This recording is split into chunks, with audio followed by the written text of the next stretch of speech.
it's on.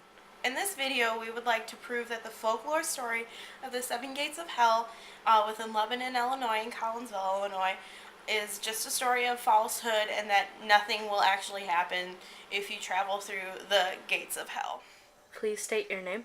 Chelsea Durbin.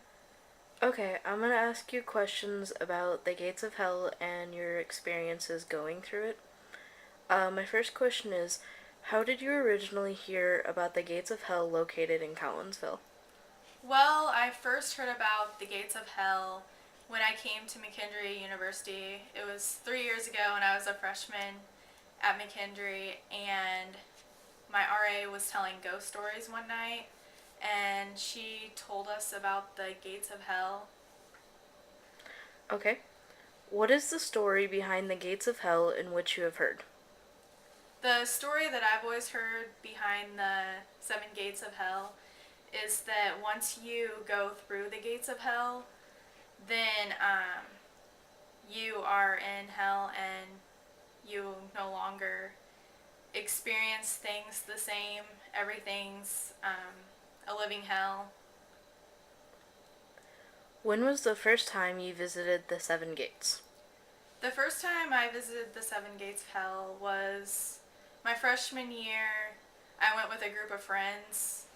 We wanted to see what it looked like, and some of the guys told us that we needed to write our names on it, on the gates of hell, in order to not go to hell when crossing into the seventh gate. Okay. Before you visited the gates, did you think the folklore story was true or false? Please explain why you thought you're this way. I've never believed in the seven gates of hell. I've went with friends numerous times and they all believe in it and everything, but I've never really believed in the supernatural, so I didn't believe it from the beginning. What was your first experience like? My first experience, I went with a group of friends and they were all scared the entire time, but I really didn't see anything different. Nothing showed up, or my life wasn't misery after I went through the seven gates.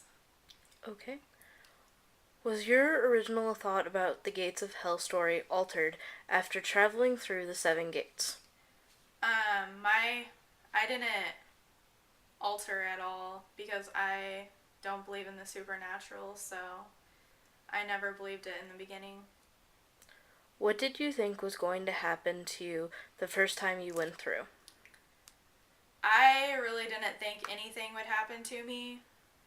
I just thought we would go through and nothing would happen, and that's what happened.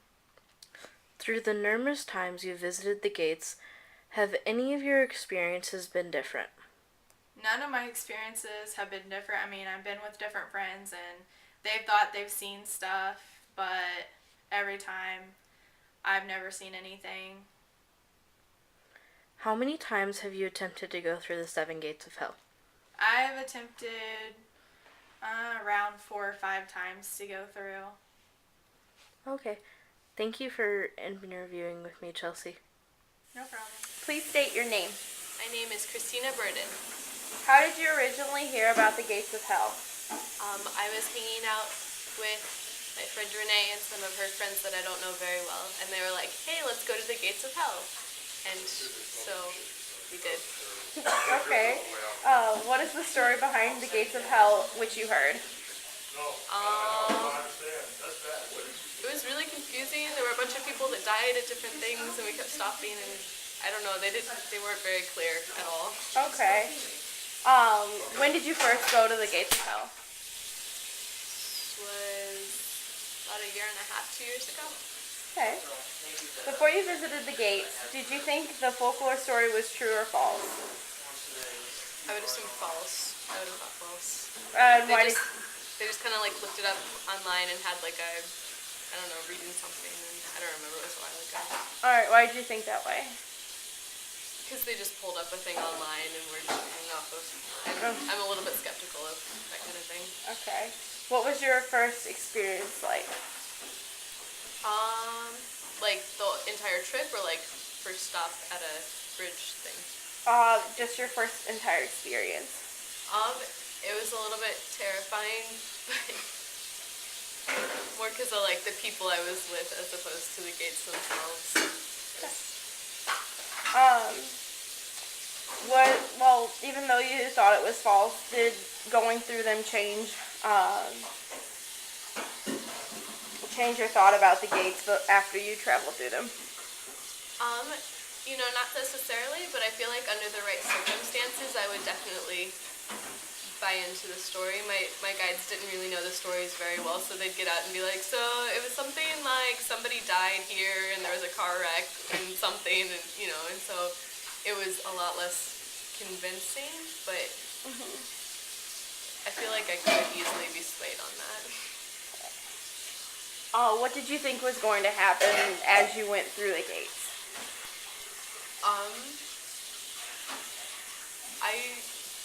I don't know, like, it was kind of like a creepy area, whatever. I didn't really have any background of anything. I was just kind of jumpy the whole time, and Have you visited the gates since? not necessarily. Okay. Alrighty. Thank you so much for your interview. This is the first Gates of Hell located in Collinsville, Illinois. As you can see, there's graffiti on the side. The legend says that if you write your name on one of the 7 gates, that it'll take you off the list of the devil's list to let you into hell. This is the 3rd Gates of Hell bridge. As you can see, it's just like the first one. It's located on one of the back roads in Collinsville. Not much to it, but still, again, there's graffiti on the walls, just like the last previous gates. Gates 4 and 5 are both together, and they're really close to the railroad tracks, and there's still more graffiti on these 2 walls again. Here's a closer look at gate number 4. It's the biggest gates of the 7 gates. Again, it's located on the back skirts of Collinsville, and there's a name graffitied at the top up there. Here's a closer look at gate 5. As you can see, the railroad tracks up there, but we haven't seen any trains since we've been here. But there's more names again, and if you go through all 7 gates by midnight, by the stroke of midnight, it says that you're supposed to go to hell after entering all the gates, and you won't be able to get out because the 7th gate closes behind you. This is the 7th gate of hell, and the legend is that after you go through the 7th gate back there, that once you try to turn around, that the gates of hell will be closed and you will no longer be able to get out of hell, and you will forever, for eternity, be locked in hell. And we are here to disprove this theory that if you go through all 7 gates, that when you turn around and you come back through, you will not be trapped in hell, but instead you will still be in Collinsville, Illinois. This is the 6th gate of the 7 gates of hell. It's the second to last one, and it's also one of the bigger gates compared to gates 1 and 3. And of course, again, there's more names written on them.